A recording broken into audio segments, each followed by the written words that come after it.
Hawe Relatives. This week on the pod, I sit down with Sutton King, an Afro-Indigenous leader, health equity advocate, MMIW activist, and executive director of the Urban Indigenous Collective. Called to New York City with a purpose, Sutton has answered that call through higher education, deep community engagement, and most importantly, by listening. In Lenapehoking, she has built relationships rooted in respect and has consistently asked Indigenous people what they need, not what others think they need.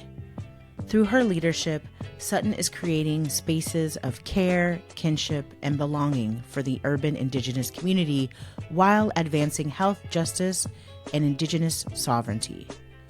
She is building more than programs and initiatives. She is building a legacy. Her name is Sutton King, but make no mistake, she is a queen. Let's get into it. Relatives, welcome back to the show. My guest today is Sutton King.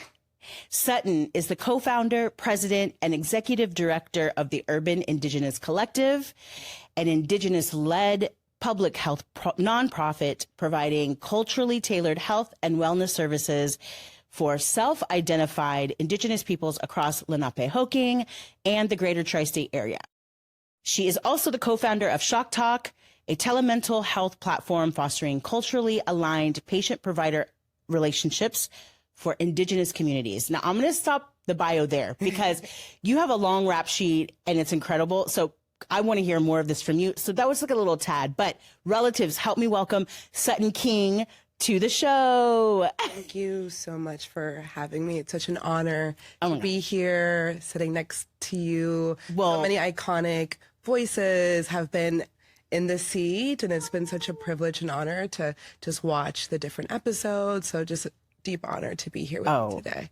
That means so much. Thank you for watching. Thank you for listening. Oh, yeah.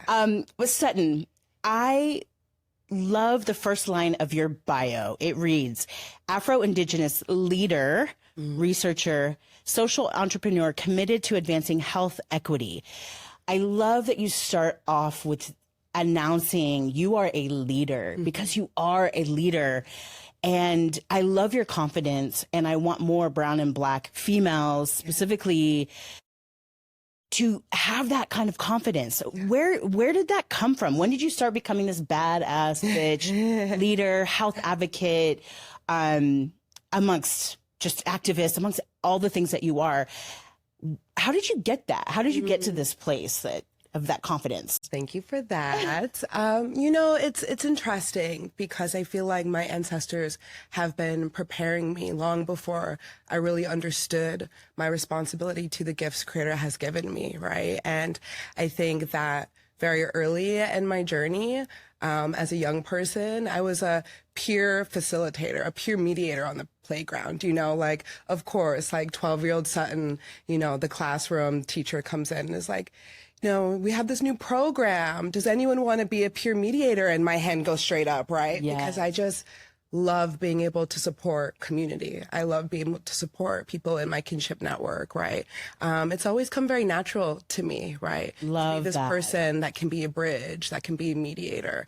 But I think ultimately my mother, right? My mother, Marnie King, Kiskanawata, gotta shout her out. Yes, respect mom. She is an incredible Indigenous woman. And at a very young age, you know, I have a single parent mom. So it's me and my mama and my youngest brother, right?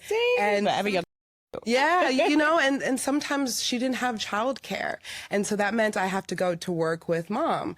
And what mom was doing was like leading a urban Indian health program in Green Bay, Wisconsin, where I was born, which shares a border with the Oneida Reservation. Right. I'm both Menominee and Oneida. And so to see my mom working in the urban program so young, and she was actually stewarding this program called Trails, which supports Indigenous youth whose parents were enrolled in AOD counseling.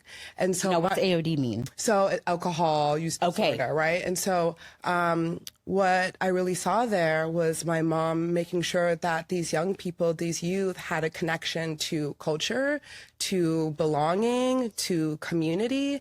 And so, you know, sometimes I got to go on the field trips and be in the room with these other young people, even though I didn't meet the age criteria and my parents were enrolled in substance use, you know, counseling. I just really understood the importance, then, right? And I think even before my mother, my grandmother, right? My grandmother is just so rooted in community, right? And I think being able to have these incredible Native women, matriarchs who raised me, it was my mom and my grandma. You know, they raised me. And so I feel so proud, you know, to come from them. But I think even extending beyond that, right? Like my 7th great grandfather was Chief Oshkosh, the Brave, right? And so, it's in your lineage, it's in your blood. It is. And I always felt so proud as a little girl, knowing that I come from the chiefs of the Menominee tribe, right? And I think with Chief Oshkosh and his legacy, right, it was understanding like westward expansion and where the Menominees have been, right, where we've been there for over 10,000 years, right? It's our ancestral land in northern Wisconsin. And so they wanted to move us to warring, you know, places where, you know, tribes were fighting. There was a lot going on, right? It wouldn't have been good for our, you know, Menomin, our wild rice, right? So he really had to barter and cede strategically 10 million acres of so-called Wisconsin so that we could remain on what is 235,000 acres today. And so I see that bridge work being planted very earlier in my lineage and recognizing that a lot of this leadership doesn't come from a career path or like, you know, intention. It comes out of survival. Right? That, oh shit, someone's got to do this because our community needs to be protected or we're not getting the resources that we need, so that we need to understand how to navigate in this white world, this Western world, right? We're talking about colonization, right? Western expansion, right? You guys would have been in Oklahoma with me, with the Osages, right?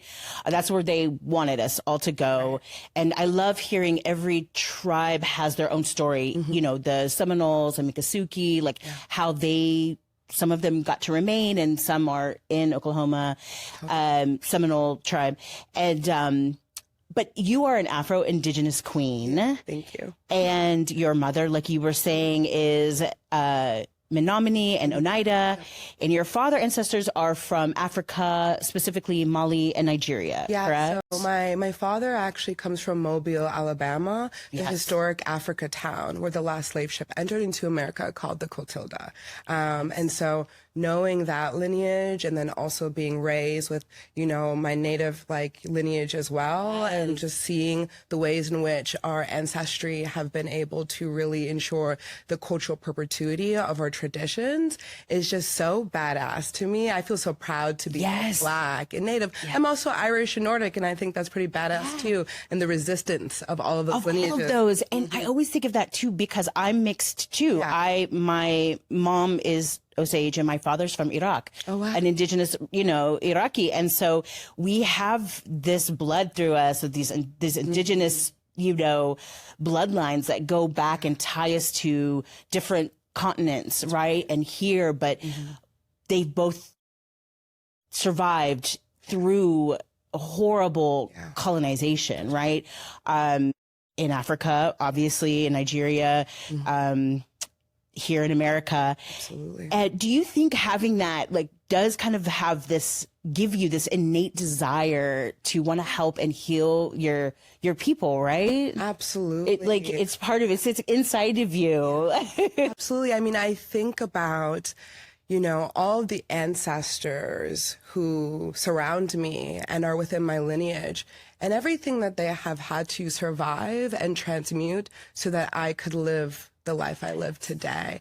And what a privilege, what an honor. And knowing that all of their prayers live within me, their gifts, right? And even their traumas, right? Well, and that part.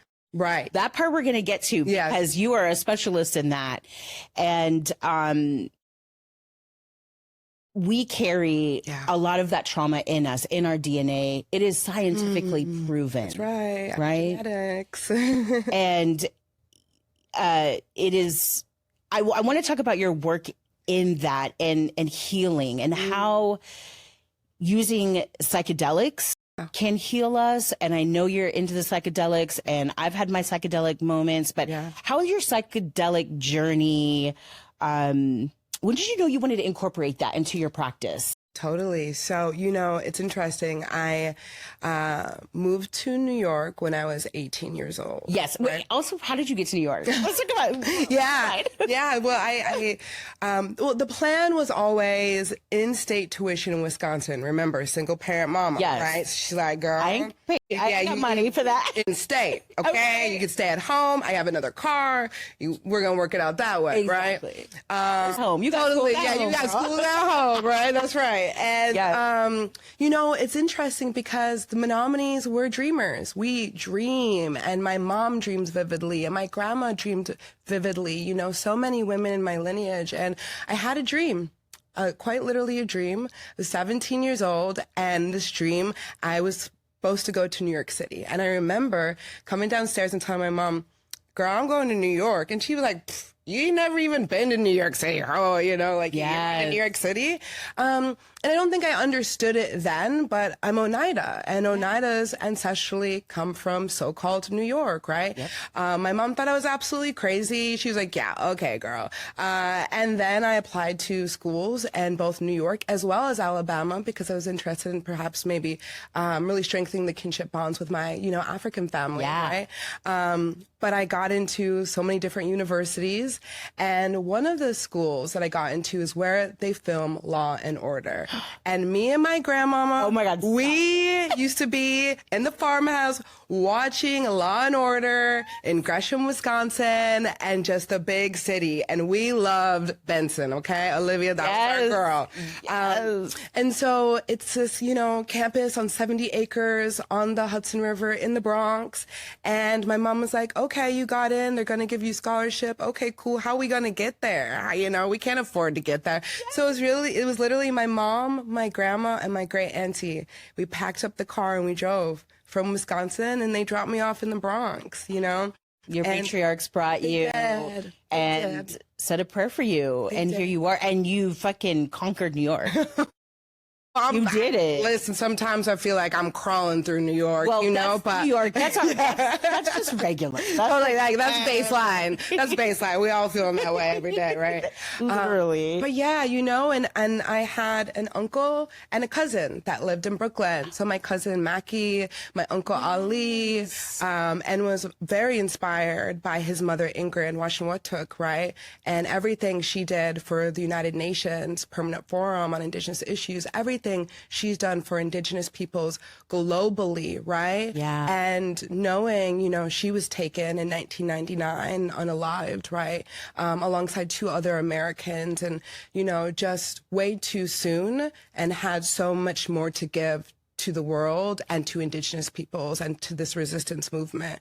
And so to have Ali and my cousin Mackie put their arms around me and have this, big brother that I always wished for, and he brought me into the OGs of the Urban Natives. So it was like, I met Dea right away. Yes. I met Trish, right? Yes. I met Steve Peace, right? I met Davey. I met them all at 18 years old, right? Oh my God. And it was just like, oh my gosh, they're so cool. Look at these urban natives of New York City. Yeah. And also with Maki and his mother, right? Yeah. Carrying that activist spirit into you, I'm sure made you be proactive about so many things. Absolutely. I've got a Scorpio moon. And so when I'm feeling activated and angry and injustice is, I'm understanding the injustice of that happen. Yeah. That is the crux of me being able to transmute that into something healthy, whether it's programming, action, right? I started organizing at the age of 15 years old in inner city Milwaukee because I felt so angry by what I was seeing around me.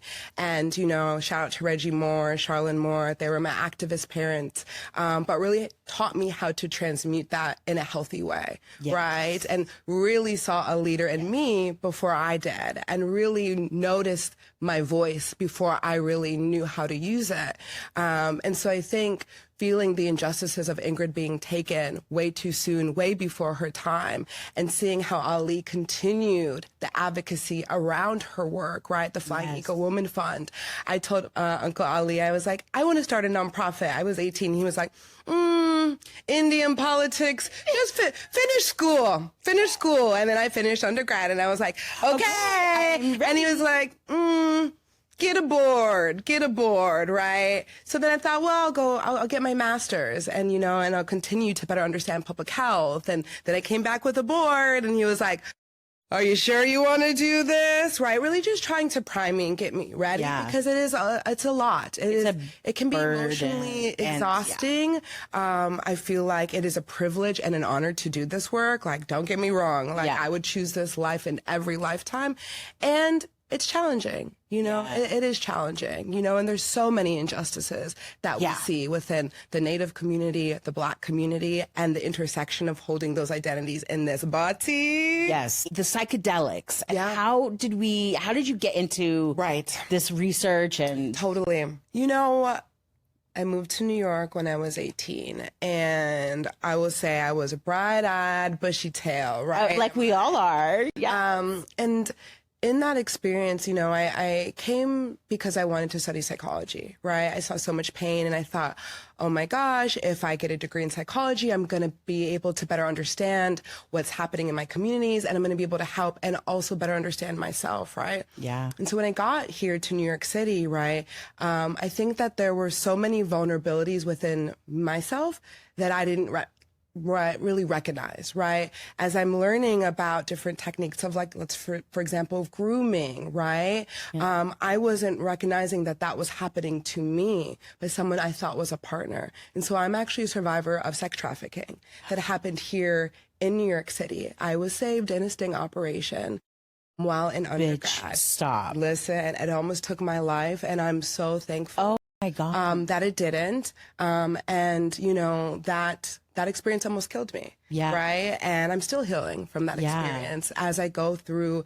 a federal case currently, taking the hotel through the justice system, and holding these institutions accountable in the way that they profit from the extraction of our bodies, these institutions that profit from the extraction of our lands, right? Extraction, colonization, synonymous, right? But anyways, you know, after that experience, I went home, right? I went home to my mama, and I went home that summer to heal, to be in therapy, to be in community, right? And I'm so thankful for my mother. Her Menominee name is Kiskanawatuck, which is the lowest cloud in the sky that looks over us all. And that's truly who she is. You know, she just loved me without judgment, without shame, arms around me. And after that, I came back to finish undergrad. I didn't miss a beat, you know, and that's something that I think as Native women, as Black women, when we experience traumatic experiences and there's shit to get done, we don't have time to we don't heal. Yeah, we don't heal. Right? We like, all right, keep gonna it put this in pushing. a box. 100%. And got to get it done. Got to get a degree. Got to put on for my community. Got to make sure more resources are coming back into my family, right? Exactly. And so I was back in therapy in undergrad, but I was hitting a wall, and I'm reading these frameworks and theories about healing, and I'm like, none of this shit is working for me. What's wrong? Right? And where I thought, you know, like New York City was going to be like my liberation, and the Western academia was going to be my key to liberation, sitting in these psychology 101 classes, and I'm like, this is bullshit. You know, like, this is not the way we think about healing, whether it's from an African perspective or an Indigenous perspective, right? The Western world is so individualistic, right? Maslow's hierarchy is all about our own self-actualization at the top. But when we know the Blackfoot tribe, this was their way of getting to cultural perpetuity. It wasn't about the self. It was always about community. And the base was community actualization. And so, you know, I talked to a trusted friend that I shared, you know, I'm really hitting a wall. And I was a research assistant at that time as well, studying acculturation, understanding how hard it is to navigate dual identities while in a Western dominant society, right? It does impact your mental health. It does impact your academic performance. It is much harder for us, right? 100%. And he goes, you ever thought about psychedelics? And I'm like, Well, I mean, I understood plant medicine as a way that many of our native communities have been healing for time immemorial, right? We look at peyote, right? We look at Los Niños Santos, the magic mushroom, right? We look at ayahuasca, or even the African lineage, iboga, right? And so I asked, do you have any ties with like Yoruba or anything being? I am Yoruba, actually. I am. Okay, I have some friends. And which is also another indigenous religion. Absolutely. And so it feels so beautiful to be able to pull from so many different traditions and lineages and understandings of health and wellness. And also how they correlate to each other. The intersectionalities are so deep. Doesn't it just make your heart be like, oh, I feel so thankful. Yeah. And it's so interesting because at 33 today, I can say I'm so thankful. I'm so proud to be Afro-Indigenous. But at 9 years old, it was so hard being Afro-Indigenous and queer in northern Wisconsin. Oh my goodness, right? But you know, and again, coming back to the experience with psychedelics, right? My friend said, "What do you know about LSD?" And I'm like, oh my gosh, people who jump off roofs, right? Like people who lose their minds, right? The war on drugs, the war on people, all the propaganda really meant to continue to separate our relationships with these plant medicines or psychedelics, because psychedelics are not always plant medicines, right? But in my case, first it was LSD, and it took me about 6 months to actually decide to sit with it. I read a bunch of research. I read a bunch of books. I watched a bunch of documentaries. We got a very beautiful group together of friends and comrades who I'm still, you know, in kinship with in many different ways. But we sat on that great lawn of that university right on the Hudson River. And I sat with that medicine, right? Amazing. And in that experience, it was like the understanding of the deep historical traumas that exist within my lineages, as well as the resilience. I could feel my ancestors. I could understand everything that they've had to sacrifice and the beauty that lived within me, right, in that moment. And I could see this genogram, this family tree, and me here right at the bottom. Right? And where I was in this place of self-loathing and feeling sorry for myself and feeling pity, and still in this darkness of so much shame. Like, why is this happening to me? Why did this experience have to happen? It changed everything. And in a moment, it was like, no, what is this teaching me? What is this showing me, right? What is this allowing me to see in this lifetime so that I can be the one to break this generational curse, or that I can really embody this generational gift, right? And my whole life changed. My whole life changed. I went and lived in New Mexico, in Abiquiu, in a little casita for 3 months. I sat with mushrooms. I sat with cannabis. And I realized what my calling truly was and is. And I knew I had a lot of men in my life I needed to forgive, beginning with my fathers, right? And I say fathers because I have a biological father, and I have a father who essentially adopted me at the age of 8 months, right? But I didn't meet my biological father until I was 25 years old, right? And so there was a lot of anger I felt there. And then the father I did have was very much so in and out of my life, was not stable. And then I'm also a survivor of child sexual abuse, right? And so that was a lot of forgiveness work that I needed to move through because I was so angry, right? And you internalize that shame and anger. And I always joke and say I'm a chronic illness baddie because I live with a chronic illness. And that can be so much more heavy on your body if you're not willing to release that anger, right? It can really, you know, come up in so many different manifestations and ways, right?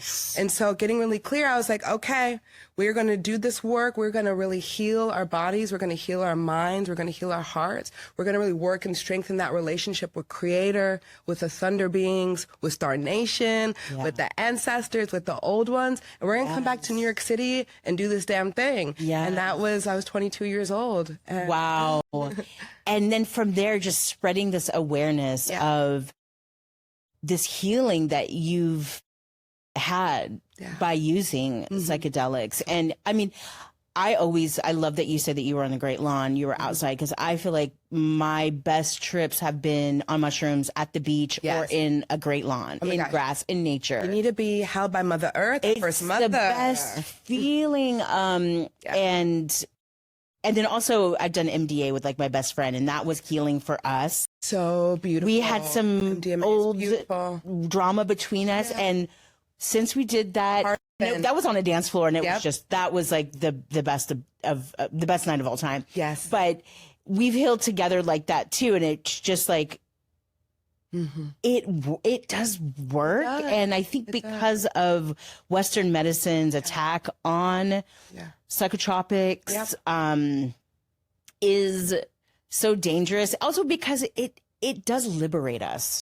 Well, yeah, and right? they don't want us liberated. They don't want us. They don't want us. They don't want to Native queen liberated, because then they're gonna have some issues with resistance. Exactly. Right? Because look what they created. Oh my God. Look at what happened with Sis here. Right. Exactly. Well, and I think it's so interesting because, we talk about, the liberation of these plant medicines, and it's really important for folks to understand, till 1978, so many of these traditions and lineages tied to plant medicine were illegal, Yes. My grandmother, peyote, It was the AIRFRA, American Indian Religious Freedom Act, I've had the privilege of being asked to come and sit in a peyote ceremony in the Sonoran Desert and really be able to honor that lineage and honor that way of life. And it is worth protecting. And the war on drugs is the war on people, And just as we were put in boarding schools, my third great grandfather, Chief Reginald Oshkosh, was the first to go to Carlisle Indian boarding school, where that mantra was "Kill the Indian, save the man," And so part of that assimilation is to remove and separate our relationship with not only the land, but with our plant medicines, because our plant medicines are the most ancient technologies, that really help us to remember what colonization has tried to make us forget. Yes. Oh, you say everything. I'm loving it. Thank you for just speaking so clearly and concisely about psychedelics, because I think some people, we've been a lot of misconception about, there's a lot of stigma, even. I mean, but also you are a burner. I know you're a burner. I have burner friends from like back in the day, like old trippy, like California people. But I love when I see the youth go, and like East Coast people go out to burn. Totally. But I'm sure that is such an amazing community that you've built there. It is. It's interesting. My first experience going to Burning Man, I was asked by Dr. Bronner's, David Bronner, who I was working with in the Indigenous Medicine Conservation Fund. He had seeded that fund to support the bioculture conservation of ayahuasca, iboga, mushrooms, peyote, and toad. And so they host a speaking engagement there at Burning Man. And so, I was really on the fundraising trail to support the conservation of these sacred medicines, going all over the world. And he said, hey, sister, we'd love to have you come out to Burning Man and speak on, the Indigenous Medicine Conservation Fund. And I was like, Burning Man? I don't know if I can, there's a lot of maintenance to keep this together. And he was like, don't worry about it. We'll set up everything for you. Just come, And that is a difficult experience. And it's also beautiful in the way that when you embody a bridge role and you're able to go into these spaces, of very wealthy and privileged people. Let's be honest, I'm not a wealthy and privileged person. But I have a message that they need to hear, that they need to get behind, I can't just keep talking to the people who already know and feel and are in alignment with the way in which we need to see the world and the paradigm shift that needs to happen. And so going into spaces like that, really allows me to be in a way like a modern day Robin Hood, Like, 100%. Let me go in, go get that money, go get that money, get the and investors. bring it back to community. And I'm going to dance because I love to dance. I love to boogie. That is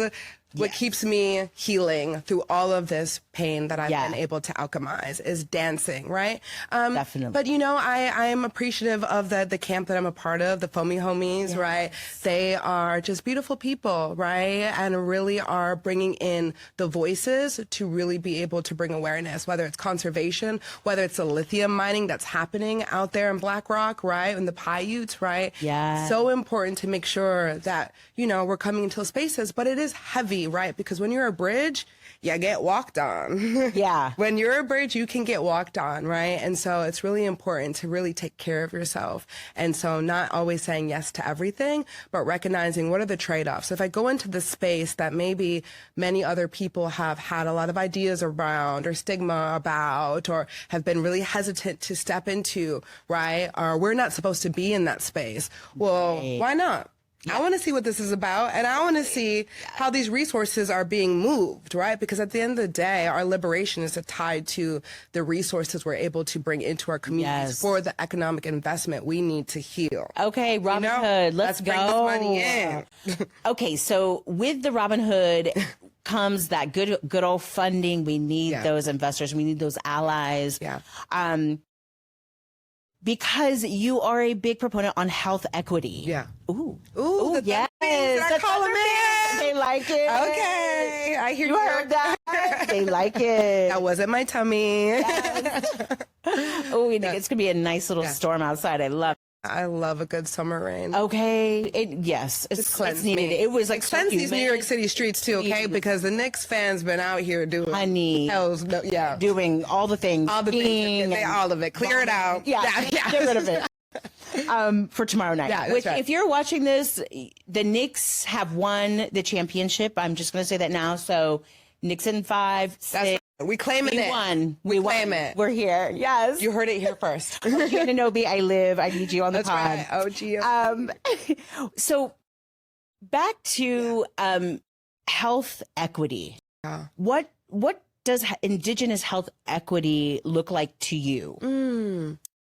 It looks like Indigenous peoples living healthy, long, fruitful, joyful lives, right? Radical joy, right? A lightness, really removing the heaviness from our bodies, ensuring that we have access to culturally tailored mental health care, right? In a world where we don't have to choose between culturally tailored care and quality care. Right? Part. And it's not just about the accessibility, right? It's about the quality, right? And so I think that there's so many trade-offs, so many Natives have had to make for a better life. And that trade-off ultimately has been our bodies, right? Yeah. And the heaviness that comes with living in a Native body, living in an Afro-Indigenous body in this world. And, I think about my grandmother who recently passed this last year. And thank you. And that's my mate. She's still with me. And these are her earrings. I'm wearing her earrings today. But she transitioned at the age of 74. And for Native people, that's a long time. Yeah. And that life expectancy is like, wow, I look at other countries and I look at how much money that we invest into our healthcare infrastructure and how far we are behind in terms of life expectancy. Yeah. And when we look onto reservations, it's even much more shorter, right? Honey, I know. I see all the funerals happening back home. That's right. It's just That's right. nonstop. And with my grandmother, I shared that I have a chronic illness, and it's the same chronic illness my mother has, my grandmother has. It's a kidney disease. It's, and I was born with it. But my grandmother, she had a kidney transplant that was given to her by one of her siblings, one of her 14 siblings. My grandma was one of 14. And unfortunately, the clinic gave her too much anti-rejection medication and killed her kidney, right? And so she had to live the rest of her life on dialysis. And that was such an injustice to me at a young age. Yes. How could they do this to you, Grandma? How could, we need to sue somebody. Yeah. She's like, I'm not taking away resources from my community. And I'm like, yeah. Okay, I hear you. And, and again, the trade-offs, whether it's our healthcare infrastructure, right? I remember being young and, having an appointment for Indian Health Service and my mom being like, we better not miss this appointment because we're not going to be able to get it in another year. That is a real ass experience for so many of us, right? Yeah. And so my mother had a biopsy. They didn't tell her she had cancer for 3 to 4 months. Oh my, I'm so sorry. When she finally asked them over, she's an elder, so she would go every month. Yeah. And she finally said, hey, can you check? Yeah. They did this biopsy. Did anything come back? And you need to go to a specialist right now. Terrible. Yeah. So IHS is, They don't care about us. And it's, and then in some respects, it's like, I'm thankful for the free healthcare that I was able to receive. As my mom was a single parent mama and she could not afford that, right? And I think about, when I moved to New York City at 18, I was like, hey, y'all, with the OG Urban Natives, where's IHS? And they're like, where's IHS? Where's IHS, right? And for me to find out that, the only intertribal IHS that actually had primary care, right, and specialists was in Oneida, right? In New York State, right? Yeah, and that's hours away. It's over. What about Onondaga? Do they not have the Onondagas? They might. I'm sure they do, but everything is upstate. Yeah, no, right. Like everything is 4 hours away. 4 to 6 hours away. So accessibility is such an issue, right? And so I see the ways in which, if you're living on reservation, maybe you have a more fully funded IHS, or your tribe is actually, filling that contract and exercising self-determination. Yes. But when we look at urban spaces, right, and we look at IHS and the allocation to urban spaces, knowing that over 75% of us live in urban spaces, but the allocation only 1 to 2%. Yeah. I mean, we're seeing this across the Eastern Seaboard when we look at, these urban programs and the lack of investment, and many of them only being outreach and referral with maybe some direct services pop-ups happening here and there. But where is the space where we go in and we can see our primary care physician, we can see specialists, we can do all our preventative care? We deserve access to that. Yes, we do. Mm-hmm. And you're going to be the one to bring that to us with the help of the community, of course. Community, creator, resources, funding, and prayer. Honestly, it's the ancestors. Sometimes I'm like, I don't know how we going to do this. And then just pray. Yeah. Tell me about Shock Talk. Yes. So this seems like an accessible solution. Yeah. Tell me about it. So, when we founded Urban Indigenous Collective in 2019, we were out on Randall's Island. To give you some context and backup. We were out on Randall's Island, and we came with a community-based needs assessment. We had no formal funding. I always joke. We had a pop-up tent and a table. We had $1,500 that first year. Shout out to my mama because she donated it to us so that we could get what we needed. And we came out with a community-based needs assessment because what I've seen are a lot of organizations, right, who come into community or come into a specific focus in health or equity, and they use their own assumptions on what they think community needs, right, versus looking at data through quantitative surveys or qualitative focus groups, what we know as talking circles, right, to really be able to understand what is the true need, right? And so through that, we were able to really understand that a large percentage of our community who identifies as Native American, Alaska Native, and Indigenous are not able to access culturally tailored mental health care, right? And so, It's me. Yeah, right? Are not able to identify an Indigenous therapist, right? We don't want to go to a therapist and have to explain 500 years of settler colonization. Do I have to discuss the boarding school? Totally. I need you to know. Some of these people are becoming educated about. They're starting to. Right? We did a landscape analysis in Manhattan to look to see how many providers here are actually trained, right? To be able to be, trauma informed with Indigenous peoples and be able to support our Two-Spirit community, right? We're getting there. But again, another barrier of a lot of folks aren't taking Medicaid. They're not taking, Medicare, right? So more barriers that we're seeing. But really being able to see this data, right? Community-based participatory research is at the center stone of what we do with Urban Indigenous Collective to meet community where they're at unequivocally. And in that, we're like, okay, cool. We're seeing what our community wants. We're understanding the needs. And this is October 2019, right? Yes. I'm getting my master's in public health at NYU at the time. I'm 25 years old, right? And we did not see that pandemic around the corner. Some of us who are in emergency preparedness courses were like, okay, we need to be prepared for something of this caliber. But I think virtually most of the world was not prepared for that. Yeah. And so this understanding of like, oh, we're going to bring mental health care through a physical location, right? Because that's what we heard. And then COVID said, actually, you're going to pause.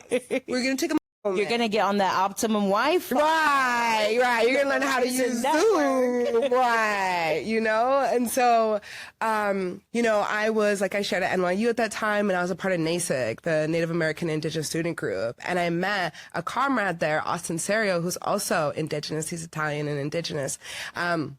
And they were working with us with Urban Indigenous Collective very early. And we were like, what the hell are we going to do? There is no way we're going to be able to get a community center together. I mean, we have one now. I know. But, yeah, because you are the co-founder, president, and executive director of the Urban Indigenous Collective. Yeah.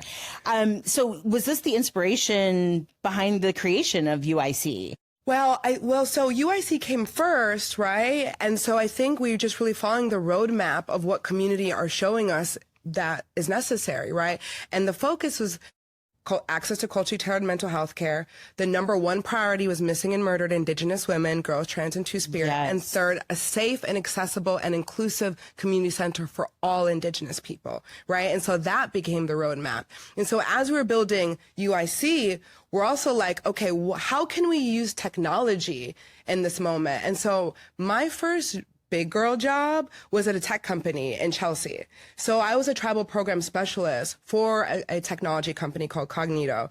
Now I was helping to develop some of the first culturally tailored simulations to train tribal law enforcement how to engage with Native youth without re-traumatizing them and getting them connected to support they need to be able to stop the, school to pipeline. Or school to prison pipeline, right? Yes. As well as suicide prevention technology, which I was able to implement in 80 different tribes in my early 20s. And so I got to see how funding from the Department of Justice and working with Oklahoma Indian Country Child Trauma Center, which was being footed by Dr. D. Bigfoot at that time. At such a young age was like, wow, look at the ways we can use technology. Look at the ways we can bring that in Indian country, right? So fast forward, COVID, starting Urban Indigenous Collective, Shock Talk was this natural way of like, okay, let's figure out a way we can use technology to create accessibility to mental health care. And so what Shock Talk is, it really is a telemental platform that connects Native users to Indigenous therapists, Indigenous peers that are trained and peer facilitators, right? As well as elders, right? And traditional healers, right? And so we're still in our, beta. It is available. We're in our second pilot, but it's available on the App Store right now. You can download it on the App Store. Right now. Shock Talk is on the App Store. We have some research that was just published last year around this intervention, this technology, right? And so we move in a very slow but intentional way because when you're creating an intervention or access to mental health, right, you need to make sure you're creating something that is sustainable. And I think, when I think about creation as a social entrepreneur, I want to create things that outlive me.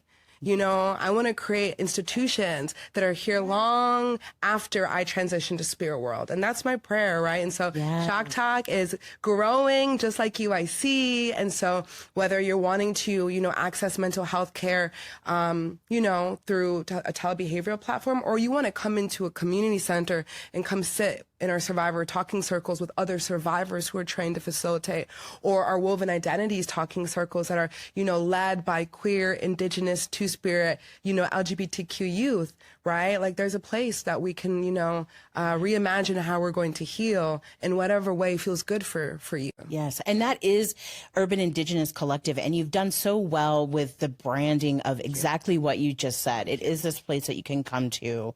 And also, you have a huge presence about advocacy for missing and murdered Indigenous women, girls, trans, Two-Spirit relatives. And you serve on the advisory council of the New York State Governor's Missing and Murdered BIPOC Task. How can communities move beyond awareness? And towards like meaningful action in regards to MMIW? Absolutely. I think there's a number of ways, but I also want to say that all of our gifts look different, right? And so whether you are in fashion and you're bringing awareness through the garments that you're creating, right? That's a way, right? Yes. To be able to infiltrate into other industries, right? Whether you are in media and have a podcast, right? And being able to bring awareness, right? Through these different omni channels of social media, right? Whether you're an organizer and you can organize direct action, and we do the prayer walk and vigil every year, which is so powerful and invites the larger community in physically to see all those who have gone missing and have been unalived, right? I think through policy, right? That's another way, right? That's something that we started off in the beginning of like, oh, we need a task force. We need some like state representation to really get behind this, to signal that it matters when BIPOC women and girls and two-spirit and trans folks are going missing, right? Yes. And so I think even in data or technology, right? Austin Serio, who does a lot of our technology and leads our IT at Urban Indigenous Collective, has been able to really co-create this unprecedented policy tracker that leverages tech, right? And maps all legislation throughout Turtle Island, state by state, so you can see what has passed, what has failed. You can see it has gender inclusive language, if it's survivor centered. Is it just a day? Does it have some legal teeth, right? So I think there's so many different ways, but unequivocally what we need is prevention, and we need support for what happens after someone goes missing, after someone is murdered. Who's supporting the families? Right? Right. Who's supporting those who have been returned to us, right? And I think a lot of times we forget about that, right? Because healing, it is not linear in any sense. No. And there are so many support services that are necessary. So whether you are supporting in healing and, facilitating talking circles, right? Or you're getting out there and sharing your own story, right? I think you can be your own medicine, share your story to release shame for others and inspire them, that we don't have to live with the shame or the stigma, right? Exactly. Mm-hmm. Oh, and UIC is ground zero for so many things that you've just talked about. What is happening? What's coming up next? Pride. We are in June. We are in June. We are Pride. What are some programs that you're excited to talk about? Absolutely. So we have IndigiPride. Ballroom Powwow. Ballroom Powwow. Ballroom Powwow, yes. So shout out to Indigiqueer Creative Alliance. It is a partnership with Urban Indigenous Collective. So shout out to Tomas Lopez Jr. Always. And shout out to Delilah. Batty,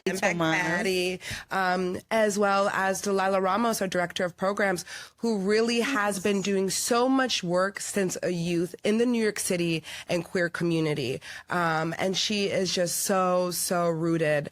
And, this idea really came, about when we thought, the ballroom scene has long been a space for Black, brown, and queer folks, right? To really celebrate liberation, creative expression, right? Belonging, chosen family, right?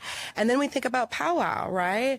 A way of being able to also be with chosen family and community and culture and expression. And so, what happens if we bring them together, right?